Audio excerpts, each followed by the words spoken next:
When there's no more hope is left in me, I can see what comes my way, and I'm always lost.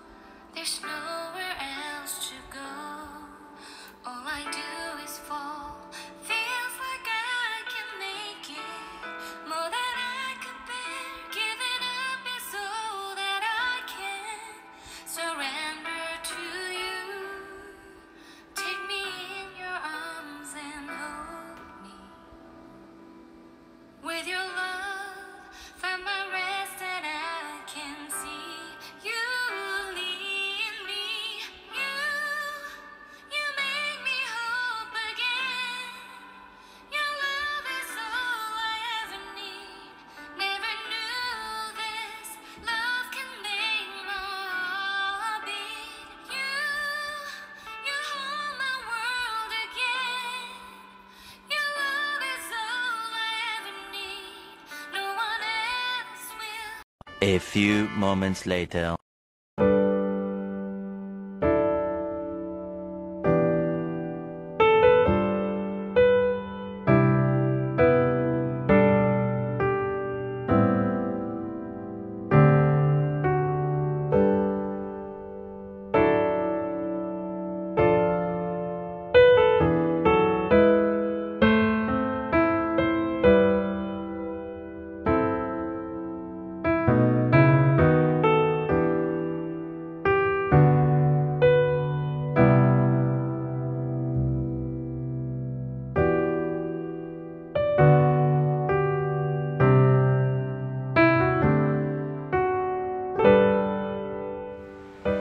Ayan mga kalingap, isang mapagpalang umaga, tanghali, gabi po sa inyong lahat.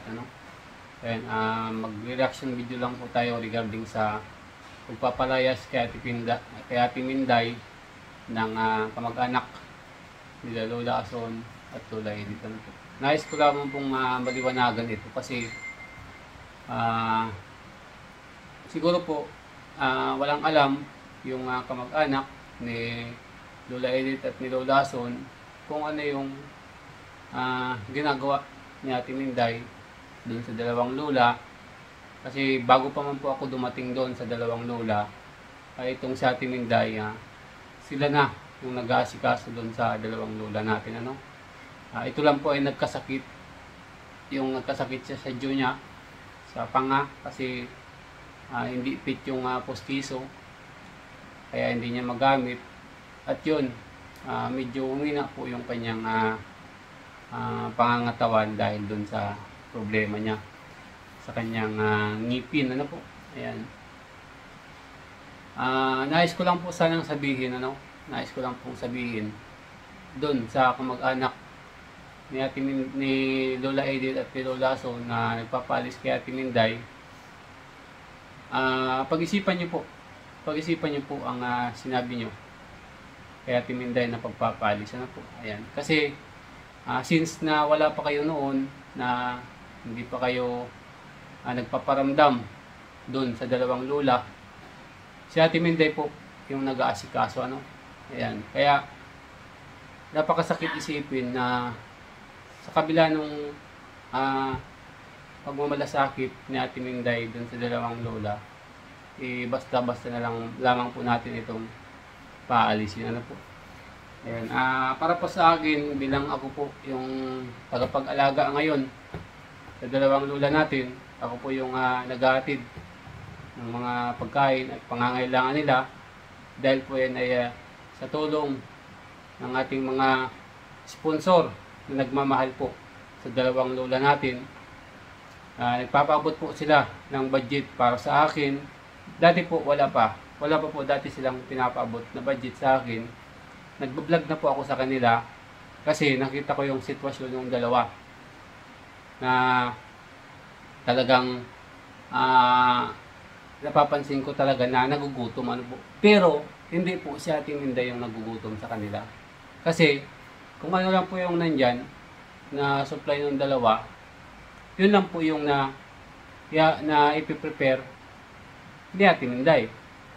So, kaya po hindi din natin masisi si Ate Minday kung yung nandun lang na ipapakain sa dalawang lola, yun lang yung kaya niya, yun lang yung nandun, na may po-provide niya na po. Kaya gusto ko lang po magkameron ng kalinawan itong usapin na ito. Kasi ako nga po, minsan nadadatnan ko si Ate Minday, si Ate Nora, na wala doon. Pero hindi po ako nagsasalita. Hindi po ako nagsasalita na umalis sila, palitan sila. Although nakapagsalita siguro akong nakaraan na gusto kong hanapan sila ng full time. Kasi naawa po ako sa sitwasyon ng dalawang lola kapag pupunta ko doon na parang gutom na gutom sila. Dahil kailangan po talaga nila ng mag-aasikaso sa kanila in the whole day. Kasi, yun nga po, hindi sila makapag-prepare ng gusto nilang kainin. Kahit nandyan yung pagkain, kung walang magpiprepare, hindi naman po agad makakain yung dalawang lola natin. Ano po? Kaya, nais ko naman pong ipabot sa kamag-anakan nila Lola Son at ni Lola Edith na kung kayo na po ang mag-handle ng full take responsibility para po sa pagpapakain sa dalawang lola, pag-aasikaso sa dalawang lola, ay hangad ko po sana na makipag-ugnayan muna po kayo sa akin kasi po simula nung i-vlog ko si Lola Edith at si Lola Son, may mga sponsor po na nagmamahal sa kanila. Pero po nga nagpi-pledge sa akin na siya daw ang magpi-pledge ng 1 month na panggatas. Meron din pong nagpi-pledge na pan-diaper. Ano po? Kaya po, kumbaga, yung pag-asikaso dun sa dalawa, sayang. Sayang yung nagmamahal sa dalawang lola natin. Ngayon, kung kayo po na ang mag-handle dun sa dalawang lola natin, ay siguro titigil na po yung sponsor natin na magpaabot ng tulong dun sa dalawa. Kasi yun na nga, matagal na po natin usap-usapan na pinabayaan sila ng kanilang pamilya. Since nang makita sila doon ni Kuya Bal, ni Kalinga Prab, nulungan nga po sila nung mag-ama na si Kuya Bal at si Kalinga Prab kasi yung sitwasyon nila, wala silang kamag-anak na nagmalasakit sa kanila noon. Kaya po ngayon na nakikita nyo po siguro kung gaano ko inaalagaan yung dalawang lola natin kasi dahil sa sitwasyon po kaya ganun yung ginagawa ko sa kanila. Kayo po ang nakakaalam kung panoorin nyo po yung mga vlogs ko sa kanila. Subukan nyo pong panoorin para at least maintindihan nyo kasi yung sinasabi ni Ate Minday na pumunta doon na isang lola, pagpunta doon, nagsagap lang ng impormasyon, wala naman na itulong, wala namang nagawa, wala naman na contribute. Tapos, yun na nga, yun pa yung nakarating sa kanya na ganun daw ang nangyari. Kaya, pag-isipan nyo kung maaari po magipag-ugnayan kayo sa akin para at least maging maayos ang lahat kasi para po sa akin hindi tama na basta-basta nyo na lang paalisin si Ate Minday kasi halos taon po kayong hindi nagparamdam sa dalawang lola and si Ate Minday yung nandyan sa tabi nila. Kumbaga hindi po parang hindi makatwiran yung pagpapaalis natin kay Ate Minday na sa kabila ng kanyang mga ginawa ay ganun pa. Ayan. Kaya angad ko lang po na makipag-ugnayan kayo sa akin para kung may mga bagay-bagay na tayong dapat linawin kasi may mga katanungan din po kasi ako sa inyo. Ayaw ko na po dito sa live. Gusto ko po mismo ako ang tatanong sa inyo. Private message na lang po natin kasi mas mahirap po magsalita pag nandito tayo sa live na hindi ko alam kung may mga na-contribute kayo ng nakaraan.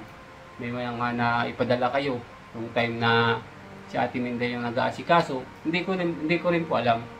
Kaya po gusto ko po makipag-ugnayan po kayo sa akin bago po kayo magdesisyon sa ganung bagay. Ayan. Maraming salamat po sa lahat ng aking subscribers, viewers, at followers. At sa lahat po ng walang sawang tumutulong sa ating YouTube channel at sa ating dalawang lola.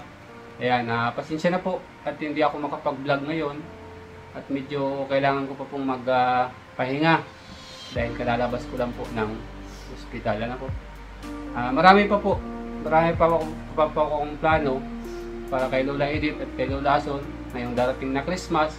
May budget pa po tayo dyan para sa Christmas nila, para sa damit nila, and para sa gatas and diaper nila. Ano po? Ayan, meron po tayong budget, kaya yun lang po, makipag-ugnayan muna po kayo sa akin, yung kamag-anak ni akin yun. Ayan, muli po, Olives TV, maraming salamat po sa inyong lahat. Lagi po tayong mag-ingat at syempre manalangin din and stay healthy po sa ating lahat. Ayan. Maraming salamat po sa inyong lahat. Shout out po sa lahat ng aking mga anonymous sponsor dyan, sa mga anonymous sponsor po ng mga nagpapabot na ayaw magpabanggit. Maraming salamat po sa inyong lahat. Ayan, and shout out din kay Mama. Ayan, Mama, shout out, stay safe and healthy, and God bless you always. Magpahinga lang po tayo ng konting araw, and pupunta po ako doon at gagawin ko po yung dati kong ginagawa, at gusto ko po makausap po muna po yung kamag-anak nila Lola Edith at Lola Ason. Ayan. Maraming salamat po sa inyong lahat. Mabuhay po, and God bless you all. Bye bye.